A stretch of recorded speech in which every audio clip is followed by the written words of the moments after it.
It's starter set time. Come check out the very second starter set for Warhammer 8th edition. Spiky bits. Alright, Hobby Maniacs, Rob Baer back again with you today, taking a look at this bad boy right here. Now it seems like Games Workshop has definitely taken a page or two or 10 from Age of Sigmar's various releases over the past 2 years. Or even just a few weeks ago. This is following in the footsteps of the Thunder and Blood starter set, which I'm sure these were all dreamed up at the same time. $80 starter set here. It's almost a halvesy starter, I guess. For Age of Sigmar, it's not, because Age of Sigmar's price point is $125, whereas the 8th edition starter is $160, but it does come with a hardcover rulebook. The Age of Sigmar one, it does not. So, price point, $80 right here. You get a rationed amount. I guess you get 2/3 of the miniatures that normally come in the Dark Imperium box here. But you also get this 22-inch by 43-inch. Don't ask me why that measurement is relevant. I couldn't tell you. I need an adult to tell me why these things matter, but that's what it is. I measured it out. I have a tape measure. I am an adult. It also comes with a little upside-down tray of, I don't know, terrainness, we'll call it. I guess it's just something to put your mans on so you can pretend you have terrain. I mean, I think it's cool and I think it's forward thinking. You know, hey, why not put that insert tray to work? I mean, it's cool, but that is like a plateau, I guess. Maybe it's a helipad. I guess it's a helipad. There it is. It's a landing pad. It makes a lot more sense now once you put it into that context. So what you're gonna get in the box miniature-wise is a squad of 5 of the Intercessors, 5 of the Hellblasters, 5 of the Inceptors, those are the jump pack, the suborbital deep striking jump pack duders, the Lord of Contagion himself, 5 out of the 7 Plague Marines from the Dark Imperium box, 1, 2, 3, 4, 5, 6, 7, 8, 9, 10, 11? Does that math even make sense? 10 Death Guard Poxwalkers, and of course the Bloaty Floaty Toad, Floaty Drone right there himself. So what's missing out of here, of course, is the rest of the characters for both of these, and another 10 Primaris and 2 of the Plague Marines. So there you go. So is it worth the reduction in price to get the starter set? Well, I'm sure veterans out there are probably just gonna be like, well, hey, I just bought the Dark Imperium box, I'm good, which probably makes sense. But for some of the folks out there that might be like, hey, I don't want to buy the Dark Imperium box, that's 160 bucks.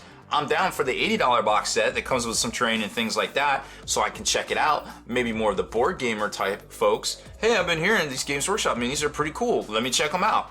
Oh, all right, that's cool. 80 bucks? Yeah, that's about a board game. I'm down. Let's do it. So there it is right there. So the best of both worlds to be marketed to. Now this comes with some books, accessories. Of course, you get the terrain tray, the play mat, you get your dice, you get your ruler, per the norm right there. But let's open it up. Let's take a look at it. Let's not jump to any conclusions here. We're gonna keep our jump to conclusions mats rolled up so there you can see the terrain. Now, one of the cool features about this is, just like we saw with the Age of Sigmar Thunder and Blood starter, there is colored plastic. Boom, there it is. So you've got this dark camo green, almost an OD green. I guess it's not really an OD green for the Nurgle stuff, but of course you can tell here there is 2 sprues missing, the identical Poxwalker sprue, and of course the accessory sprue right here that contains the additional characters and the Death Guard miniatures, or excuse me, the Death Guard guys. And then for Space Marines, we've got everything here except for, of course, the accessory sprue that contained the standard and the 2 sergeants, etc., etc. You get all the bases, all the dice, stands, and then it gets down to the nitty gritty. Of course, you get the transfer sheet, the little flippy ruler thingamabobber, and instant terrain pad, dun dun dun, which actually is pretty cool now that I look at it. That would look pretty neat on anybody's tabletop if it was reinforced. I may have been a little too overly critical on this tray. This tray is actually pretty cool. But I always reserve the right to backtrack at any time. Don't we all, right? Okay, so here's the fold out 22-inch by 43-inch playmat, which obviously emulates the whole Sector Mechanicum terrain, painted up to a high standard, I guess digitally, or maybe they took a picture. Nah, it looks like it's almost like it was taking a picture of something that actually existed and then they Prisma'd it almost. I would bet that's exactly what they did. I don't think that's graphically designed right there. And then of course you see the circles and things for some of the starter missions. There's 6 missions in this book right here. As far as instructions go, well, you get all the stuff that you're going to need to put that together. However, we are going to talk about the sprue configuration right here. These sprues actually don't match up these sprues right here, and I'll show you why. They made some slight adjustments to add some sprue ejection ports, little automated ejection ports on the injection molding, and they didn't come back and rework all the images here. So 96-page little getting started kind of guide type duder right here. You can see all sorts of fantastic stuff to get your hobby juices flowing and want to paint up all the Marines.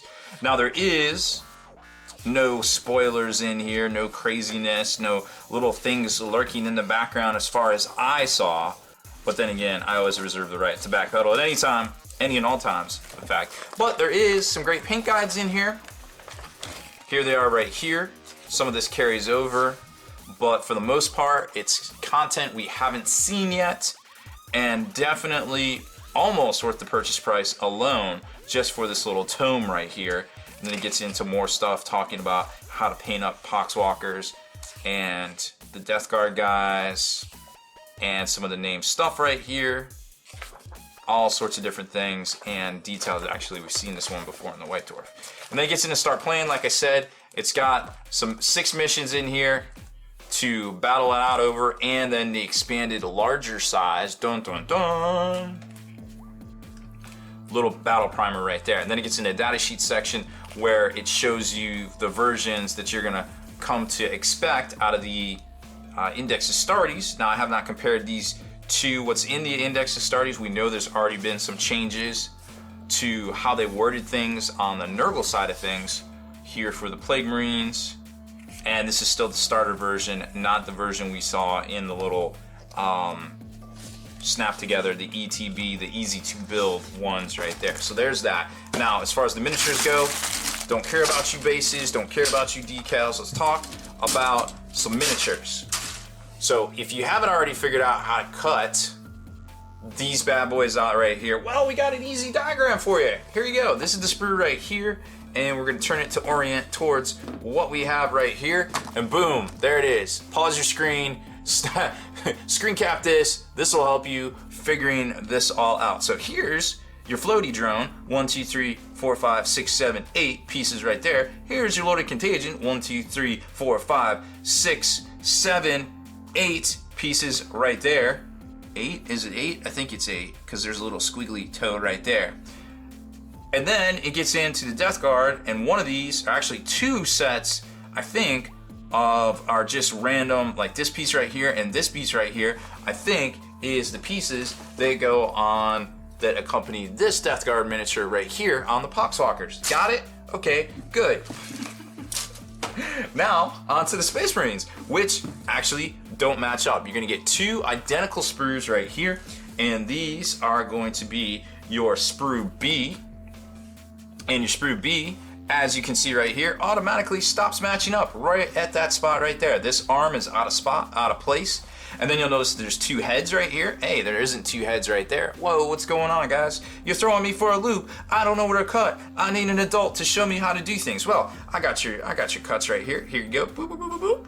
Boop, boop, boop, boop, boop, boop, boop, boop. There's your intercessors. And then up here, if you want the Hellblaster, boop, boop, boop, boop, boop, boop, boop, boop, boop, boop, boop, boop. And then, if you want your Inceptor, here it is.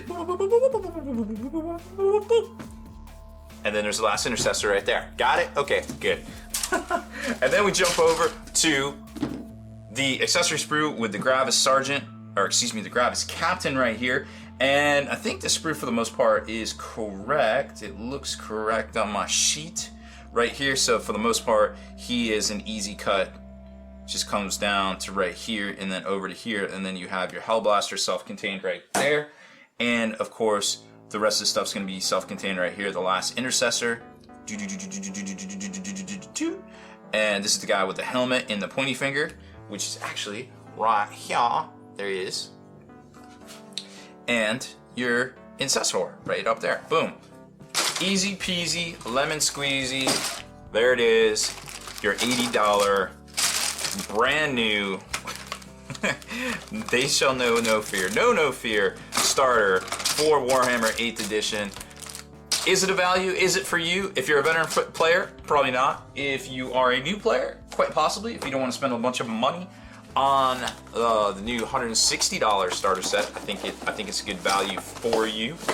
However, you know, you might kind of weigh it. Well, if I buy this and then I want the rule book, and the rule book is, well, that's $60, and then 80 plus 60 is 140, and I feel like for the extra $20 to get up to 160 retail, you get to get the rest of the miniatures, the extra squad of Space Marines, the extra 2 Death Guard, the extra squad of Poxwalkers, the extra Death Guard characters. I think the actual real value, if you have the money, is probably still the Dark Imperium starter. But again, vote with your hobby dollars, go with your heart, and do what you think is best for you. So that's it for this one, folks. Thanks for checking out our review of the new Warhammer 40K, the second Warhammer 40K starter, hot on the heels of Age of Sigmar, No Fear. Make sure you subscribe to this channel, turn on notifications so you can be the very first to like and comment on all of our features here, and head on over to longwar.net. That's the home of the 8th edition battle reports for exclusive content, early access videos, and more. Become a veteran of the Long War today.